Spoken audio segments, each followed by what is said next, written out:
আরে দোল পূর্ণিমা, চাঁদ দেখি চাঁদ লাজে মরে, যেদিন মহাপ্রভু জন্মালেন। এই দোল পূর্ণিমার আর একটা নাম আছে কিন্তু, কি নাম জানো? হোলি। হোলি, এই হোলি কোথা থেকে জানেন আপনারা? হোলি নামটা কার জানেন না? শুনে নিন, সামনেই আসছে তো বলে দিন। হোলিকা কার নাম? হোলিকা কার নাম জানেন? এইটা সত্য যুগ থেকে প্রচলিত হয়ে আসছে। ভাববেন না যে হোলি পূর্ণিমা বা হোলি খেলাটা এই যুগে, না। বৃন্দাবনে যেটা হয়েছিল সেটা দোল খেলা। দোল শুরু কিন্তু সত্য যুগ থেকে। কার নাম অনুসারে হোলি জানেন? হিরণ্যকশিপুরের বোনের নাম ছিল হোলি, অর্থাৎ প্রহ্লাদের পিসির নাম ছিল হোলিকা। এই হোলিতে রং মাখার কারণ কি বলে দিই, শুনে নিন। যখন প্রহ্লাদ কোনোভাবেই কৃষ্ণ নাম ছাড়তে চাইছেন, কিছুতেই ত্যাগ করবে, এই হোলিকা তোকে একটা কাজ করতে হবে। কি দাদা? প্রহ্লাদ কিছুতেই নাম ছাড়তে চাইছে। শোন, তুই তো ভগবানের কৃপা প্রাপ্ত, তোর কাছে কৃপা আছে, আগুনের মধ্যে তুই নাকি দাঁড়াতে পারিস। হ্যাঁ, তা পারবো দাদা। তাহলে তুই ওকে নিয়ে আগুনের মধ্যে দাঁড়িয়ে যা, ও পুড়ে ছাই হয়ে যাবে, তুই বেরিয়ে চলে আসবে। এটা পারবো। প্রহ্লাদ কি আমার কোলে আয়। কেন? চল তোকে নিয়ে একটু খেলা খেলবো। কেমন বুদ্ধি দেখো। আর গিয়ে প্রজ্বলিত আগুনের মধ্যে প্রহ্লাদকে নিয়ে ঝাঁপ দিয়ে পড়লো। আর যেই ঝাঁপ দিয়ে পড়লো, কি হলো সঙ্গে সঙ্গে? কি গো, দাউ দাউ করে জ্বলে গেল দেহটা, পুড়ে ছাই হয়ে গেল। কে? হিরণ্যকশিপুরের বোন হোলিকা। ওদিকে অগ্নিদেবের কোলে প্রহ্লাদ নাম যে করিছে, অগ্নিদেবের কোলে প্রহ্লাদ নাম যে করিছে, উলুধ্বনি জয়ধ্বনি ভুবন ভরিছে, উলুধ্বনি জয়ধ্বনি ভুবন ভরিছে। হরি হরি নামের মহিমা, হরি নামের মহিমা, বেদে যার নাম পায় সীমা। হরি নামের মহিমা, বেদে যার নাম পায় সীমা, নারদে যার নাম পায় সীমা। হরি হরি হরি, বেদে যার নাম পায় সীমা, নারদে যার নাম পায় সীমা, বেদে যার নাম পায় সীমা, নারদে যার নাম পায় সীমা, যার নাম পায় সীমা। হরি নামের মহিমা, হরি নামের মহিমা, হরি নামের মহিমা। ও মাইরা, যতই হোক ভগবানের ভক্ত তো প্রহ্লাদ, ভগবান কৃপা করে বাঁচালেন। একে কি করলেন? হোলিকাকে। হরি বল, হরি বল। এই হোলিটা কি জানেন? হোলি মানে দোল নয়। হোলির আগের দিন একটা পোড়ানো হয়, দেখেছেন কিছু? আপনারা কি বলেন ওটাকে? চাঁচর পোড়ানো। কি নেড়া পোড়া? যাই হোক, এক এক দেশে এক এক নাম। প্রকৃত নাম হচ্ছে চাঁচর। চাঁচর, চাঁচর, চাঁচর মানে জ্বালিয়ে দেওয়া। ওই যে জ্বালিয়ে দিছিল, সেই থেকে প্রচলিত হোলিকার দেহটা। হোলিকার দেহ মনে করে চাঁচরে আগুন দেওয়া হয়, দেহটা জ্বালি দেওয়া হয়। কেন? এ জগতে যারা কৃষ্ণ বিদ্বেষী, যারা কৃষ্ণ নামে বাধা দেয়, যারা কৃষ্ণ নামে সমালোচনা করে, তাদেরও ওই দশা হয়। তারা সংসার করে কিন্তু দিনরাত ওই হোলিকার মতো জ্বলে পুড়ে মরতে হয়। প্রেম সে বলো চৈতন্য মহাপ্রভু কি। তাহলে বুঝে নেওয়া গেল, ভক্তমন্ডলী ভক্তিমতী মায়েরা চেয়ে ফেলেছি যখন, কৃপা হয়ে গেল, মা গর্ভবতী হলেন। ও মায়েরা, এইবার একটা ভাইটাল কথা বলি তোমাদের। সন্তান গর্ভে থাকাকালীন তুমি যা যা করবে, তার সাইড এফেক্ট কিন্তু বাচ্চার মধ্যে আসবে। এটা ফেলে দিতে পারবে না। কেন? এই আগেকার দিনে ঠাকুমা বসে আছে, জেনে নাও। ঠাকুমা, ও ঠাকুমা, আগেকার দিনে সন্তান গর্ভে এলে বৌমাদের দিয়ে মাছটা পর্যন্ত কাটতে দিত না সংসারে। কি হ্যাঁ কি না? পোকামাকড় মারতে দেবে না। ওরে বাপরে, বাচ্চার ক্ষতি হয়ে যাবে, ওটা করিস না। এখন কিছুই মানে না। এখন আর মানে, এখন যদি বলে বলে বুড়ি বড় বড় কথা বলি পেলে, ওই জন্য ঝরে যাচ্ছে। কত ফুল ফুটে গেছে, কতই তো ঝরে যা, কেহ কেহ দেবতা চরণে ঠাই পায়। দিন গেল রে সন্ধ্যা হলো, দিন গেল রে সন্ধ্যা হলো, পবিত্র কৃষ্ণের নাম দিকে দিকে গাও, পবিত্র ধর্মের কথা সবারে শোনাও। দিন গেল রে সন্ধ্যা হলো, দিন গেল রে সন্ধ্যা হলো। এটাই আমাদের কাজ। কাল থেকে যার সঙ্গে দেখা হবে হরে কৃষ্ণ, এটা হবে, সত্যি হবে। মধ্য শিবপুর গ্রামে হবে, এখানে হায় হায় হায়,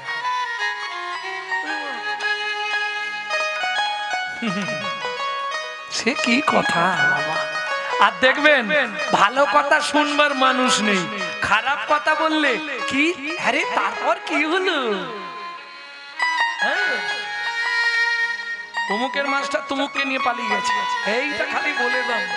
ও আজকে আর তোমার ঘরের ডিপে থেকে নড়বে না, ওটা শুনে তবে বাড়ি যাবে, সে ভাত পুড়ে যায় যা।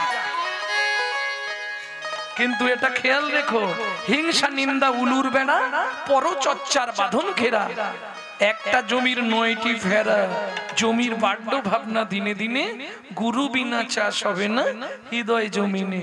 তুমি পরের সমালোচনা করতে যেও না, ওটা তোমার ঘরেই আসবে। উলু উলু উলু চেনো, উলু গাছ চেনো না? ও একবার যদি লেগে যায় মোটামুটি 24 ঘন্টা এখন চলবে। কথা বলে যাবে, হাত কিন্তু কাজ করে যাবে, এর নাম উলু। অতএব তুমি কারো চুল কাটতে যেও না, তোমারই চুলকানি হয়ে যাবে, এটা মাথায় রেখো। হ্যাঁ নিত্য ক্যামেরা চলছে, যা ছবি হচ্ছে সব লেখা থাকবে, কর্মফল কাউকে জীবনে ছাড়ে না।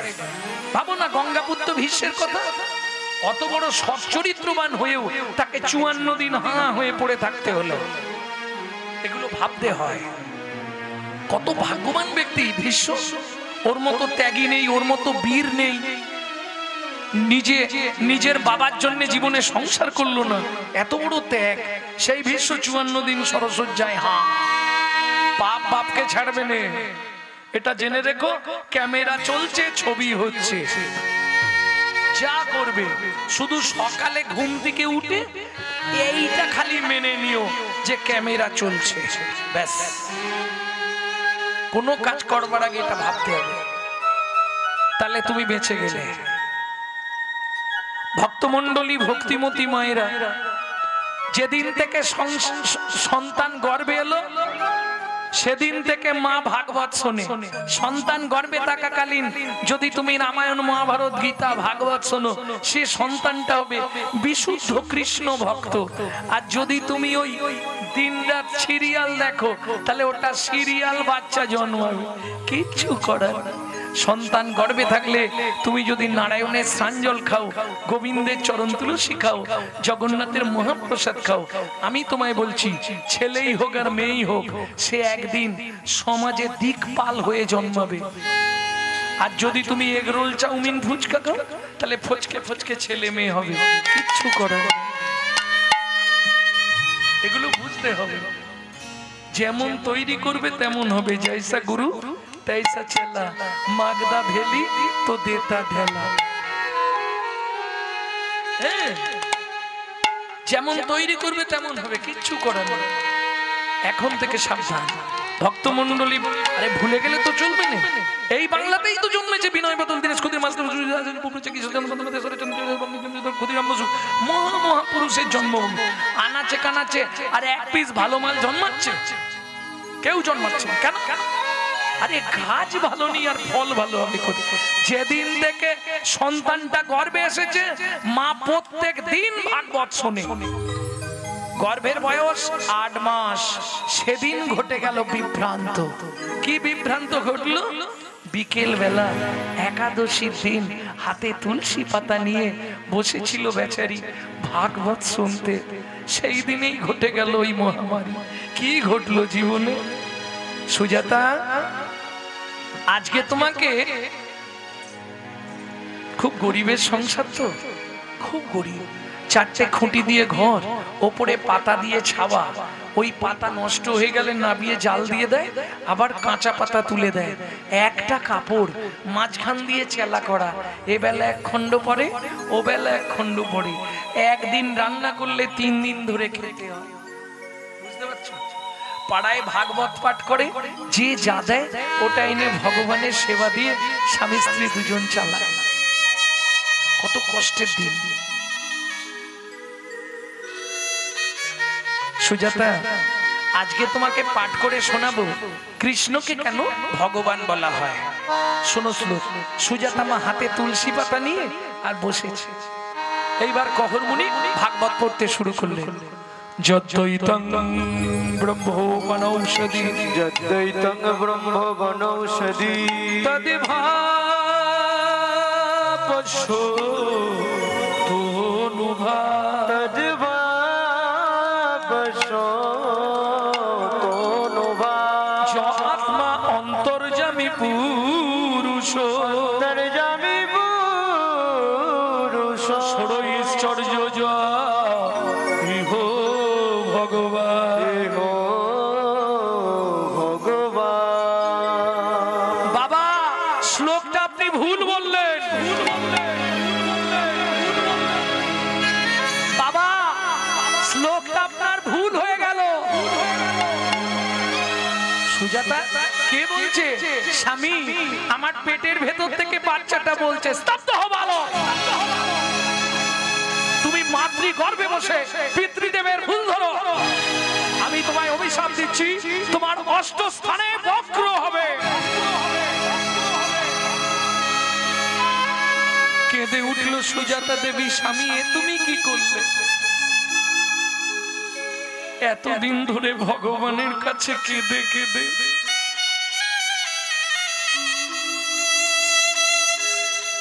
যদিও ভগবান কৃপা করল, তাও তুমি তাকে অভিশপ্ত করে দিলে। 23 বছর পর মা পেয়েছে সন্তান। কত কষ্ট। এই জীবনে ওই মায়েদের মতো দুঃখী কেউ আছে যে মায়ের সন্তান হয়নি? এতদিন পরে যদিও ভগবান কৃপা করলো, তুমি তাকে অভিশপ্ত করে দিলে। স্বামী, কাজটা মোটেই ভালো করলো না। সুজাতা,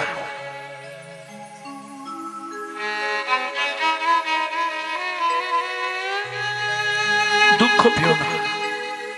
বাবা মা রেগে গিয়ে অনেক কথা বলে, ওতে সন্তানের ক্ষতি হয় না। স্বামী, এতদিন ধরে ভগবানের চরণে মাথা কুড়ে কুড়ে যদিও কৃপা করলো, তুমি তাকেই অভিশাপ দিয়ে দিলে। স্বামী, আরে বলছি কিছু হবে না, তোমার চিন্তা নেই, কিচ্ছু হবে না। না হলেই ভালো। যদি কিছু হয়ে যায় আমি আর বাঁচবো না গো। শোনো সুজাতা, কিচ্ছু হবে না, তুমি চিন্তা করো না। স্বামী, আজকে 7 দিন হয়ে গেল উনুনে হাঁড়ি ওঠেনি। কি খেয়ে বেঁচে থাকবো বলতে পারো? আমি তো 8 মাসের গর্ভবতী মহিলা, কি খেয়ে বাঁচবো বলতে পারো? কহর মুনি বলে, কেন? আমার সংসারে কি খাবারের অভাব আছে নাকি? কি খাবো? কেন? ঘটে ভর্তি গঙ্গা জল, উঠোনে ভর্তি তুলসী গাছ, তুলসী পাতার গঙ্গা জল র্যাম্পাট খেয়ে যাও। ও মাইরা, 8 মাসের গর্ভবতী মহিলা তুলসী পাতা আর গঙ্গা জল খেয়ে থাকতে পারে? পারবে? সম্ভব নয়। যদি কোনো সাধক সাধিকা হয় তাহলে পারবে। তবু একটা আপনাদের শুনিয়ে দিই, 12 বছর শুধু তুলসী পাতা আর গঙ্গার জল খেয়ে বেঁচেছিলেন ঠাকুর সীতারাম ওঙ্কারনাথ। মানুষের পক্ষে সম্ভব নয়। মহাত্মা যারা তারা পারবে, ভগবানের দুধ যারা তারা পারবে। বেশ, ঠিক আছে, আগামীকাল সকাল বেলায় আমি মিথিলায় যাব জনক রাজার কাছে। জনক রাজা অত্যন্ত দানি মানুষ, আমাকে দেখলে কিছু না কিছু দেবে। মিথিলায় জনক রাজা মানে সীতার বাবার কাছে। পরের দিন সকালবেলা স্নান করে, ও মাইরা, স্নান করলে হিন্দু ধর্মে প্রথম যেতে হবে গাছের কাছে, তাই তো? যে যে গাছটা প্রিয়, কেউ আম গাছ, কেউ জাম গাছ, কেউ তেঁতুল গাছ, কেউ তাল গাছ, কেউ নারকেল গাছ। জাননি গাছের কাছে? ও তুলসী গাছের কাছে যান। আচ্ছা আচ্ছা, যার যেটা প্রিয় যান তুলসী গাছের কাছে। কিন্তু মাথায় রাখবেন, কোন সময় ভিজে কাপড়ে তুলসীর কাছে যাবেন না, আর কোন সময় এক হাতে তুলসীকে জল দেবেন না। আবার দু হাত দিয়েও ঘটি ধরা যাবে না। কোথায় দেবে দেখো একবার, দেখেন একদম এইখানটা ভালো করে ধরে রাখবে। হ্যাঁ, তাহলে আর ঝামেলা নেই না, তাও হবে না। আপনাকে তিনটা আঙুল, তর্জনী, মধ্যমা, বৃদ্ধা।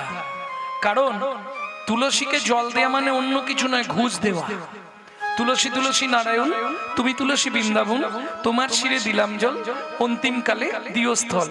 এই যে আপনাকে গোলকে জায়গা দেবে, তুলসীর জায়গা ওটা। তুলসী পাস করালে তবে বিল পাস হবে। এইবার চারজন সাক্ষী লাগে ওখানে। কে কে চারজন সাক্ষী দেবে? প্রথম সাক্ষী দেবে সূর্যদেব, বাকি তিনজন আপনার এইখানে আছে তিনজন। এই জন্য তুলসীতে জল দেবার আগে এই তিনটে আঙুল ব্যবহার করতে হয়, বৃদ্ধা, তর্জনী, মধ্যমা। তিনটে আঙুল দিয়ে ঠিক কোনোয়ের বিপরীতে দেখুন একটা উঁচু ঢিপি আছে। এই উঁচু ঢিপিটা, হ্যাঁ দেখেন, আমি থাকতে থাকতে দেখেন, এই উঁচু ঢিপিটার তিন দিকে তিনটে গর্ত আছে। দেখো, হ্যাঁ, হাতে গরম প্রমাণ। এই উঁচু ঢিপিটার তিন দিকে তিনটে গর্ত, এই যে তিন দিকে তিনটে গর্ত আছে। এই তিনটে গর্তয় হাত দিতে হবে, দিয়ে জলটা ঢালতে হবে। এটা মাথায় রাখবেন। এই তিন তত্ত্বটা কোন তত্ত্ব? উপরে যমুনা, নিচে সরস্বতী। উপরে যমুনা, নিচে সরস্বতী। উপরে যমুনা, নিচে সরস্বতী। উপরে যমুনা, নিচে সরস্বতী। পাশেতে গঙ্গা বয়, পাশেতে গঙ্গা বয়। কোন শুভ কাজ করিবার কালে, কোন শুভ কাজ করিবার কালে ত্রিবেণী সাক্ষী রয়। ত্রিবেণী সাক্ষী রয়। তিনজনাতেই সাক্ষী রইলে, তিনজনাতেই সাক্ষী রইলে। ওগো গঙ্গা যমুনা সরস্বতী, তিনজনাতেই সাক্ষী রইলে। গঙ্গা যমুনা সরস্বতী। যেন কৃষ্ণ পদে থাকে মতি, হরি হরি। গঙ্গা যমুনা সরস্বতী, কৃষ্ণ পদে থাকে মতি। গঙ্গা যমুনা সরস্বতী, তিনজনেতেই সাক্ষী রইলে। তিনজনেতেই সাক্ষী রইলে। ভক্তমণ্ডলী, ভক্তিমতী মায়েরা, পরের দিন সকালবেলা নারায়ণকে স্নান করিয়ে তুলসী গাছে জল দিয়ে যাচ্ছে মিথিলায়।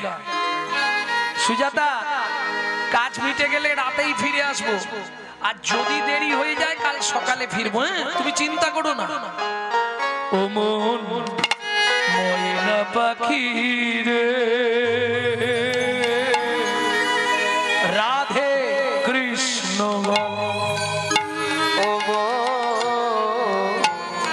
ময়না পাখি রে, রাধে কৃষ্ণ। রাধে কৃষ্ণ, কৃষ্ণ রাধে। রাধে কৃষ্ণ, কৃষ্ণ রাধে। রাধে রাধে কৃষ্ণ ময়না পাখি রে, ও রাধে কৃষ্ণ। ও ময়না পাখি রে, রাধে কৃষ্ণ। ও মায়েরা, এই যে গানটি আপনাদের শোনাচ্ছি, এই গান কিন্তু বাইরে পাবেন না। এটা আমার দাদুর লেখা, শশীভূষণ চক্রবর্তী গাইতেন। তারপরে গাইতেন দাদুর বাবা মাধব চক্রবর্তী, তারপরে গাইতেন দাদু যতীন্দ্রনাথ চক্রবর্তী, তারপরে গাইতেন বাবা কালীপদ চক্রবর্তী। এখন গাইছি আমি গৌরাঙ্গ চক্রবর্তী। পরবর্তী জেনারেশন তৈরি হচ্ছে, আমারই একমাত্র সম্পদ গৌরব কৃষ্ণ চক্রবর্তী। নিতাই গৌর হরিব। মধুর বলি মাতিয়ে তুলো প্রাণের ব্যথা, হোক না শিথিল মায়ার বাঁধন, হোক না আধার ভোগ, সবে হারায়ে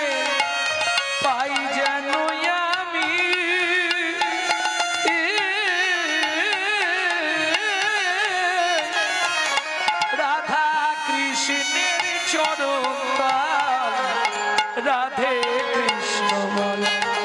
কমল ময়না পাখি রে রাধে কৃষ্ণ বল। ময়না পাখি রে রাধে কৃষ্ণ বল। মিথিলা রাজা জনকের জয় হোক। জয় হোক, জয় হোক। আরে কহর এত রাতে কি মনে করে? মহারাজ কষ্টে আছি, 7 দিন আমার গিয়ে উনুন জ্বলে গেল। হ্যাঁ কষ্টে আছি, সে কি অবস্থা? তাকাতে পারছি না। হায় হায় হায় হায়। বসে পড়ো, শুয়ে পড়ো। মন্ত্রী একে নিয়ে গিয়ে গুছিয়ে খাইয়ে দাও, দাঁড়াতে পারছে না বেচারি। বসে পড়ো, বসে পড়ো। কিন্তু শোনো কহর, আজকে ভালো দিনে তুমি এসেছো। আজকে আমার রাজ্যে বরুণ দেবের পুত্র বন্দি আসছে ভাগবত তত্ত্ব আলোচনা করতে। প্রকাশ করে দিয়েছি, ঘোষণা করেছি আমি, এই ভাগবত তত্ত্ব আলোচনায় যে জিতবে তাকে 10,000 স্বর্ণ মুদ্রা দেওয়া হবে। বুঝলে? হ্যাঁ লাগবে না?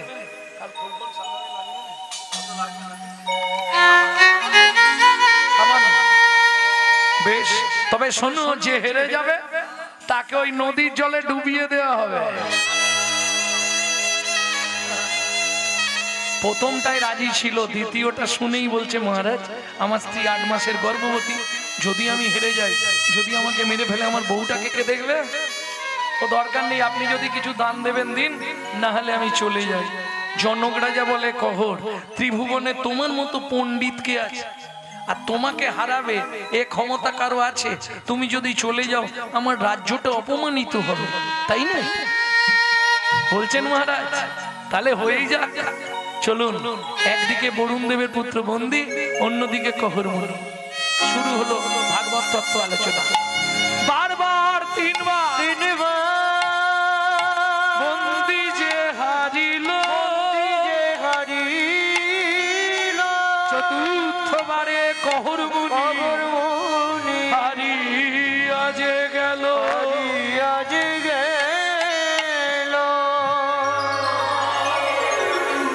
এই কি আছিস? একে টানতে টানতে জলে নিয়ে চল। আরে আর বসতে হবে না, এবার ঘর পালিয়ে যাবে। 1টা বাজে আবার বসতেছিস?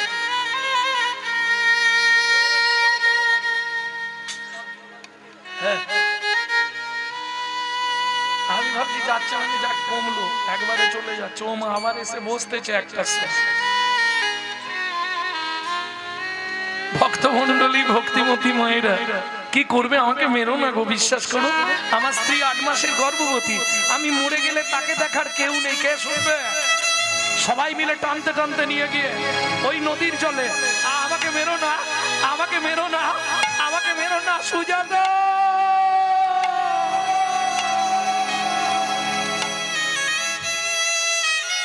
জনক রাজা বললেন, মন্ত্রী মহারাজ, ঘোড়ার গাড়ি ভর্তি করে চাল ডাল খাদ্যদ্রব্য আনাজ বাজার অন্ন বস্ত্র অর্থ কহর মুনি স্ত্রী সুজাতা দেবীকে তপবনে দিয়েছো। খেতে না পেয়ে যদি মরে যায় 8 মাসের গর্ভবতী মহিলা, পাপটা কিন্তু আমাদের হবে। ওমা, মন্ত্রী চললেন ঘোড়ার গাড়ি করে দান সামগ্রী নিয়ে। এদিকে চলুন, সন্তানের কিছু হলে সবার আগে কে জানতে পারে? মা। ঠিক তেমনি সতী রমণী স্বামীর কিছু হলে কিন্তু বুঝতে পেরে যায়। গভীর রাত্রিতে হঠাৎ ঘুমটা ভেঙে গেল, তবে কি স্বামীর কোনো বিপদ হলো? আর ঘুম ধরছে না, ওই সারা রাত জেগে বসে আছে। ভোরবেলা বাসি পাঠ সেরে স্নান করে ঠাকুর ঘর মার্জন করে পথের দিকে তাকিয়ে বসে আছে।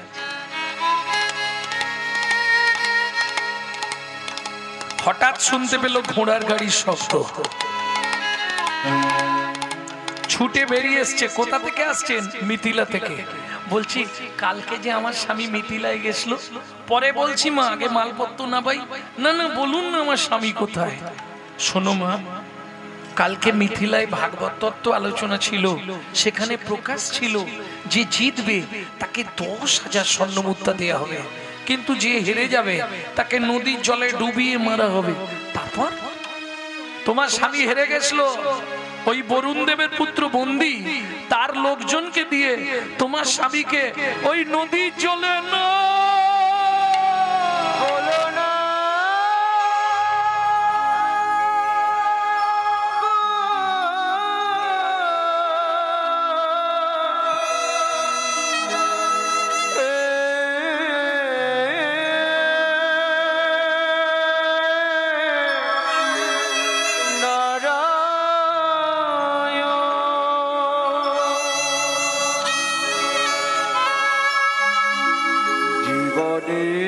প্রথম দিন থেকে তোমার চরণে আছাড় খেয়ে পড়লো নারায়ণ শিলার সামনে। আমি তুলসী চন্দ অর্পণ না করে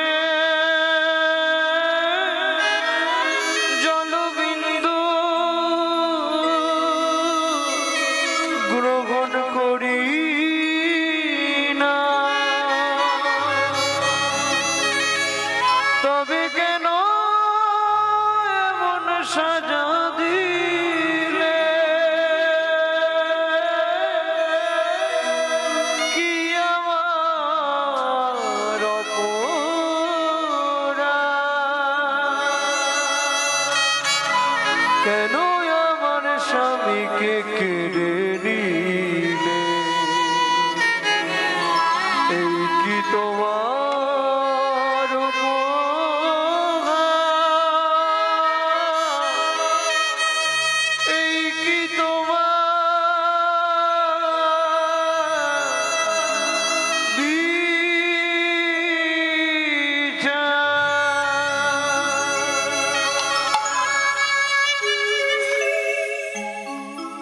কাল থেকে আর তোমার সেবা পূজা আমি কিচ্ছু করব না। এতদিন ধরে তোমার সেবা পূজা করে তার বিনিময় তুমি আমার এত বড় সর্বনাশ করে দিলে দয়াময়।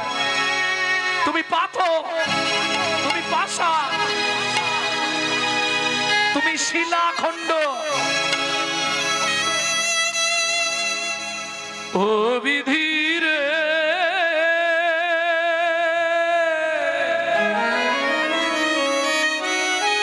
ও বিধি রে,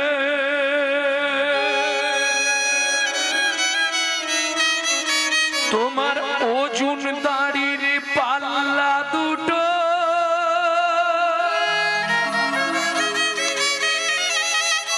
সমান হলো কি? আয় বিধাতা, তোমার মন বিচার দেখিনি। ওজন দাড়ির পাল্লা দুটো সমান হলো কি? ওই বিধাতা, তোমার এমন বিচার দেখিনি। একদিকে চাপালে তুমি মুঠো মুঠো ধূপ, অন্যদিকে তুলে দিলে সেবা পূজার ভুল। বিধাতা,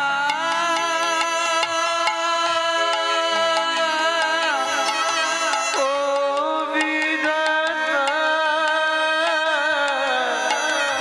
এই কি বিচার বলো তোমার? এও তোমাকে বলে রাখছি, আমার এই ছেলের আমি জন্ম দেব না। এ ছেলে আমার কার পরিচয় নিয়ে বাঁচবে? তুমি যেমন আমার স্বামীকে কেড়ে নিয়েছো, দেখো এই পাপে তোমাকে লিপ্ত করব। এই মুহূর্তে গঙ্গায় ঝাঁপ দিয়ে মরবো। ও মা যা বললো তাই করলো। ছুটিতে ছুটিতে তবে গঙ্গা তীরে আইলা,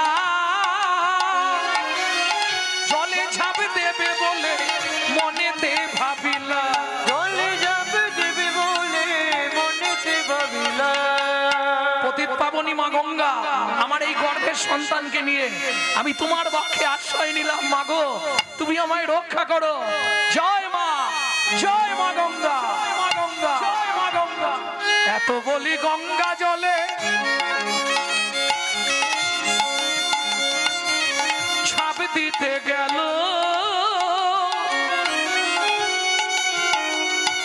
গর্ভজাত শিশু তখন কাঁদিয়া উঠিল। গর্ভজাত শিশু তখন কাঁদিয়া উঠিল। মাগো আমায় তুমি মারবে কেন? আমায় তুমি মারবে কেন? আমায় তুমি মারবে কেন? আমায় তুমি মারবে? আমি কি অপরাধ করেছি মা? আমায় তুমি মারবে কেন? অপরাধ করেছি? কোন অপরাধে? অপরাধ করেছি? আমি কি অপরাধ করেছি? তুমি মারবে কেন? আমায় তুমি মারবে কেন? ও মা, তোমার গর্ভে জন্ম নিয়েছি, এটাই কি আমার অপরাধ? বলো, কেন তুমি আমাকে পৃথিবীর আলো দেখতে দেবে না? কেন তুমি আমাকে মেরে ফেলছো? বলো না মা। কোন মা ঝাঁপ দিতে পারবে? পেটটা ধরে ওই ঘাটেই বসে কাঁদছে মা।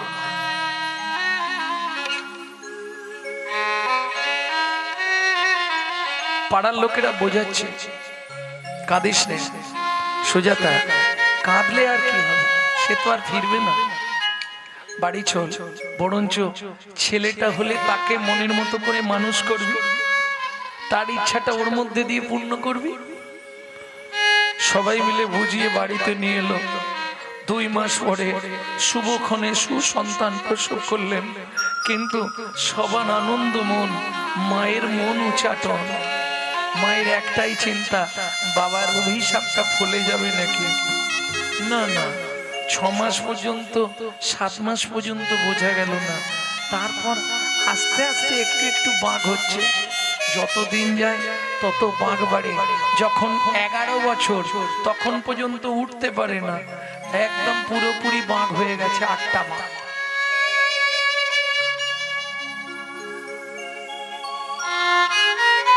ভাবুন তো, ওই মাটার এবার কি কষ্ট।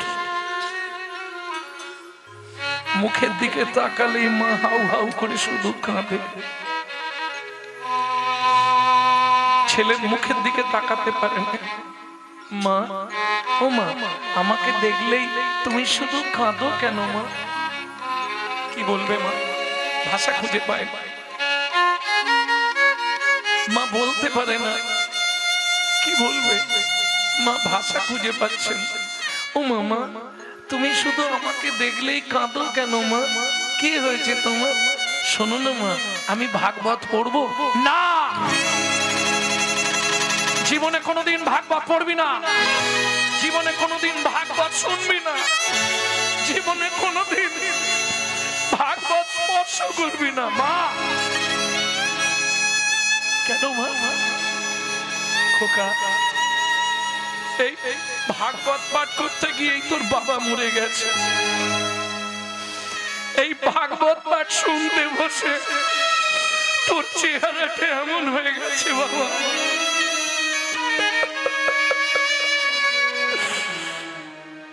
কোনদিন ভাগবত শুনিস নে বাবা।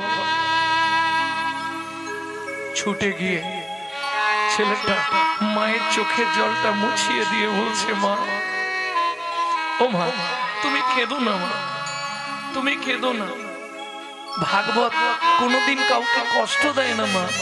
ভাগবত বরঞ্চ যদি কারো চরিত্র নষ্ট হয়ে যায়, সে যদি ভাগবত শোনে, সে যদি হরি নামামৃত আস্বাদন করে, তার চরিত্রের সংশোধন ঘটে। দেখি মা, দেখি কি রে, কি করবি? মা, তোমার হাত দুটো আমার একবার মাথায় দাও তো মা।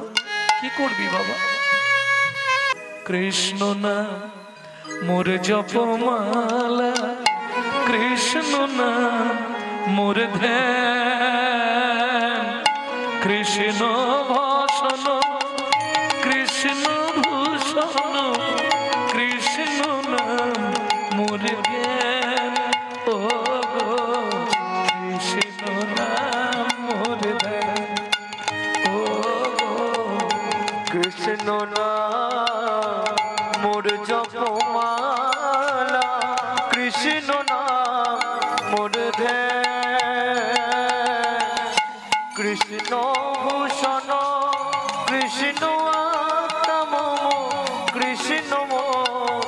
ধ্যান জ্ঞান মোনামা কৃষ্ণ নাম মোর ধ্যান। ও গো কৃষ্ণ নাম মোর ধ্যান। শয়নে স্বপনে ঘুমে জাগরণে, শয়নে স্বপনে ঘুমে জাগরণে বিজড়িত মন প্রাণ গো। শয়নে স্বপনে ঘুমে জাগরণে বিজড়িত মন প্রাণ। কৃষ্ণ প্রিয়তম কৃষ্ণ আত্মা মম, কৃষ্ণ প্রিয়তম কৃষ্ণ আত্মা মম। ওই নাম জপি অবিরা। ও গো কৃষ্ণ নাম মোর ধ্যান।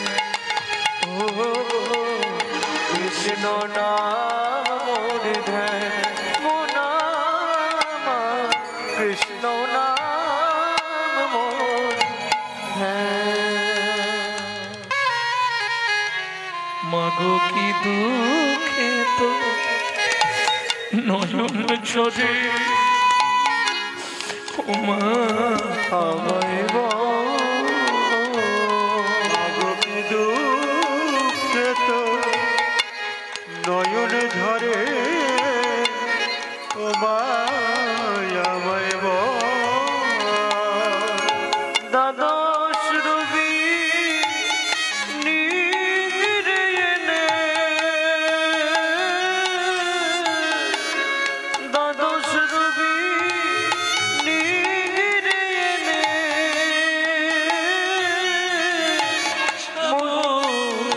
আখি জো ও মাগো কি দুঃখে তো নয়ন ঝরে, ও মা আমায় মাগো কি দুঃখে তো নয়ন ঝরে, ও মা